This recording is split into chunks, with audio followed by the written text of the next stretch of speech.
Number 14 Sheeba.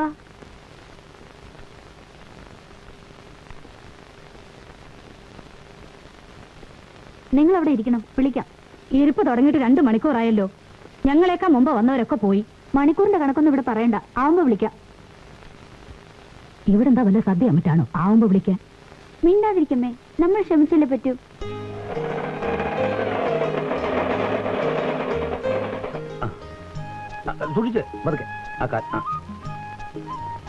ഞാൻ ഇറങ്ങിക്കോളാം. ലോകത്ത് ആരും ഇതിനു മുമ്പ് ഗർഭിണിയാവാത്ത പോലെ. ലോകത്ത് പലർക്കും ഗർഭമുണ്ടായി കാണും, പക്ഷെ എന്റെ ഭാര്യ ഗർഭിണിയാകുന്നത് ഇതാദ്യമായിട്ടാണ്. ഏതാ? നല്ല തിരക്കാണല്ലോ. അതല്ലേ നേരത്തെ ഒന്ന് ടോക്കൺ എടുത്തു. നമസ്കാരം സിസ്റ്റർ. 10 വിളിച്ചായിരുന്നോ? 10 നമ്പർ 10 സരസ്വതി, വയസ്സ് 23. 10 എപ്പോഴേ വിളിച്ചു? സോറി, ഓട്ടോറിക്ഷ ഇടാൻ താമസിച്ചു പോയി. അപ്പൊ അടുത്തേക്ക് പോകാലോ. അതെങ്ങനെ? ഇനിയിപ്പോ ഏറ്റവും അവസാനേ പറ്റൂ. അയ്യോ സിസ്റ്റർ, അത് പറഞ്ഞാൽ പറ്റില്ല. ഞങ്ങൾ 2 പേരും ടീച്ചേഴ്സാ. 10 മണിക്ക് സ്കൂളിലെത്താനുള്ളതാ.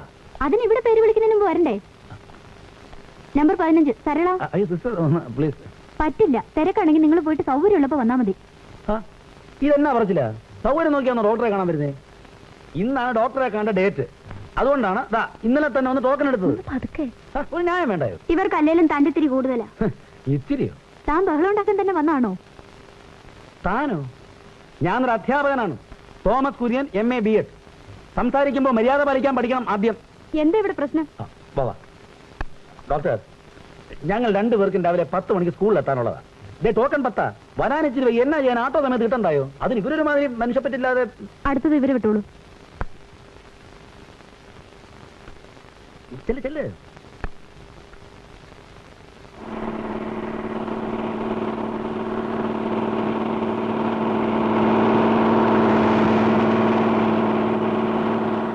ഇതെന്നാ വാഴയ്ക്ക് ഉണ്ടാക്കാനാ പാഞ്ഞു പോകുന്നത്? പിടിച്ചു നിർത്തിട്ട് പൊട്ടിക്കാൻ ആളില്ലായിട്ടാ. എത്രാമത്തെ ബസ്സാ നിർത്താതെ പോകുന്നു? പറഞ്ഞിട്ട് കാര്യമില്ല സാർ, നമ്മുടെ നാട് നന്നാവില്ല. നമ്മളെ പറഞ്ഞാൽ മതിയല്ലോ. ഇനി സമയത്തിന് ബസ് നിർത്താൻ യൂണിയൻ ഉണ്ടാക്കേണ്ടി വരും. ഉമ്മല്ല യൂണിയന്റെ എണ്ണം വരുന്നത്. ബെല്ലടിക്കാൻ 10 മിനിറ്റേ ഉള്ളൂ. താമസിച്ചതിന്റെ മോന്ത ഞാൻ കാണണ്ടായോ? എന്തായാലും ബസ് വന്നാലേ പോവാൻ പറ്റൂ. വരുന്നുണ്ട് ഒരെണ്ണം, അതെങ്കിലും നിർത്തൂ നോക്കാം. നിർത്തിയാ ഭാഗ്യം.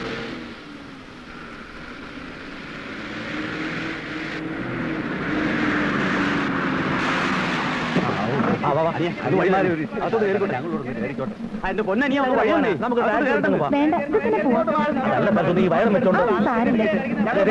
മാറിക്കേ. ഒരു ഗർഭിണിയാണേ.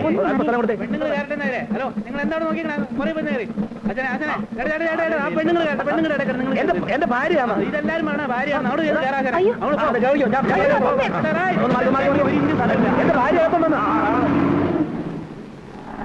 അവൾ ഈ വയറും വെച്ചോണ്ട്.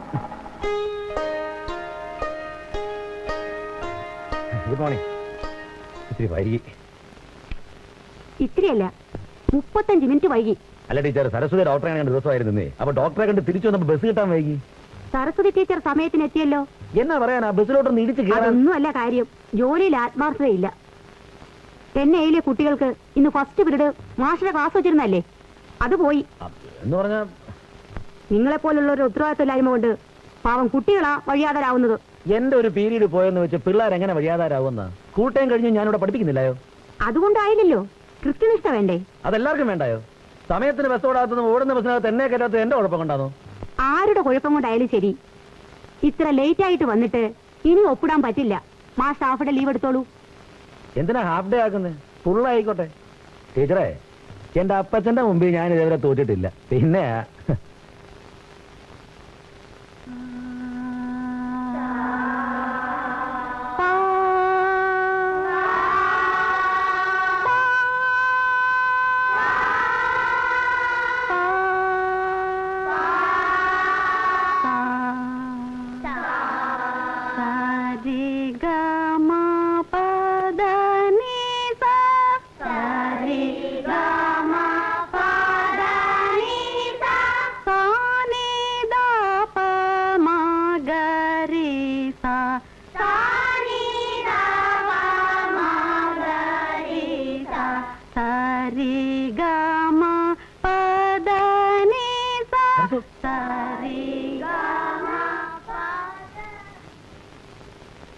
എന്നാത്തിനെ പൊക്കി പാടുന്ന ഈ അവസ്ഥയില്?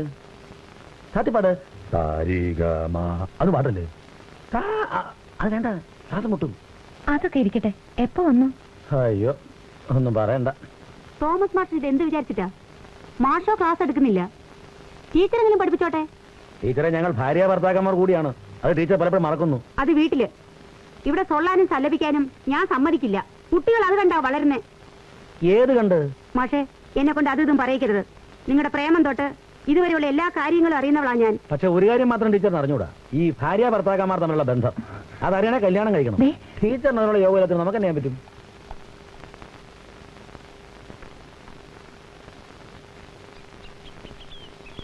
ഇതാണ് പ്രശ്നം. ഇതിനകത്ത് വെള്ളം വരുന്നില്ല. അതൊക്കെ ഒന്ന് അഴിച്ചു നോക്കി എന്താ വേണ്ടെന്ന് വെച്ചാൽ അങ്ങനെ ചെയ്യാം. ഈ വീട് വാടകയ്ക്ക് കൊടുത്താലുള്ള ശല്യം അതാ. വെള്ളമില്ല, വെളിച്ചമില്ല, അതില്ല. അല്ല, ഇപ്പൊ ഈ തുണിയലക്കലൊക്കെ മാഷ് തന്നെ ആയോ? എന്നാ ഞാൻ അലക്കിയ വെളുക്കലായിരിക്കും.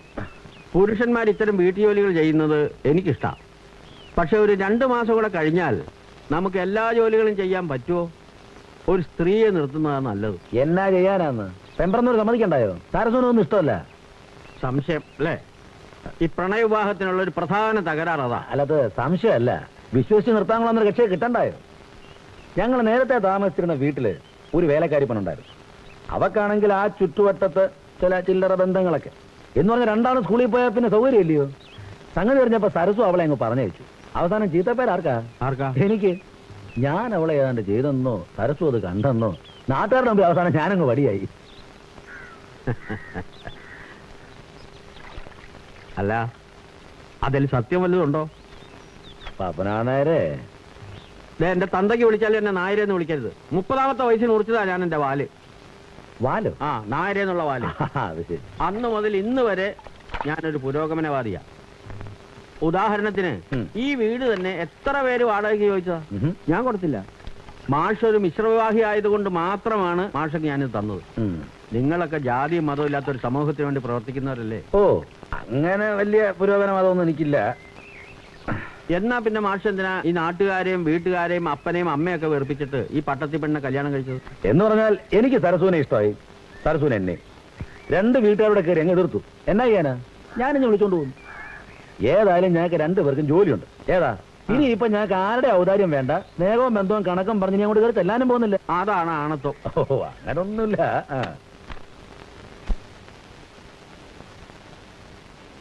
ഒന്നും കഴിച്ചില്ലല്ലോ. മതി. ഇനി രസം കൂട്ടി ഇത്രയും കൂടി ഉണ്ണാം. വേണ്ട, മതിയായിട്ടാ. എന്നും ഈ രസവും സാമ്പാറും മോരും കൂട്ടി മടുത്തൂല്ലേ? എന്നാരാ പറഞ്ഞേ? മുഖം കണ്ടാ എനിക്ക് അറിഞ്ഞൂടെ? മത്സ്യവും മാംസവും കഴിക്കണം തോന്നുമ്പോ ഹോട്ടലിൽ ചെന്ന് കഴിച്ചോളൂ. കയ്യും വായൊക്കെ നല്ലോണം സോപ്പിട്ട് കഴിക്കാൻ മതി. ഞാനൊരു കാര്യം പറയാം. നമുക്ക് 2 പേർക്കും ഒരുമിച്ച് പങ്കുവെക്കാൻ പറ്റുന്നത് ഏതാ? അതേ നമുക്ക് വേണ്ടു. അല്ലാതെ എന്റെ ഇഷ്ടം സരസുവിന്റെ ഇഷ്ടം അങ്ങനൊന്നുമില്ല. ഇറച്ചി മീനുമൊക്കെ മൂക്കുമുട്ട ഞാൻ വെട്ടിയിട്ടുണ്ട്. അന്നൊക്കെ 3 നേരം കാണും വീട്ടില്. ആട്, കോഴി, പോത്ത്, പന്നി. അപ്പച്ചന് പന്നിന്ന് വെച്ചാ പ്രാണനാ. അതുപോലെ ഈ മീൻ പൊള്ളിക്കുന്നത്, ഇത്രേശമുള്ള മത്തി, അതിന്റെ ചെതുമ്പലൊക്കെ ചെത്തി കുടലും മണ്ടമൊക്കെ കളഞ്ഞ് അതിന്റെ പുറത്തോട്ട് ഉപ്പും മുളകും കൂടെ തേച്ച് പാടയിലെ അങ്ങനെ നിരത്തി വെക്കും. അതിന്റെ മീതെ വേറൊരു വാഴവല ഇട്ട് മൂടും. ഏതാ? എന്നിട്ട് പൊള്ളിക്കും. വെന്ത് കഴിഞ്ഞാൽ അവന്റെ തലയിലോട്ട് പിടിച്ച് പല്ലിനിടയ്ക്ക് വെച്ച് ഒറ്റ വലിയ മുള്ളു മാത്രം കയ്യിലിരിക്കും. മാതാവേ, എന്നാ സ്വാദാ! എന്നാ സരസു?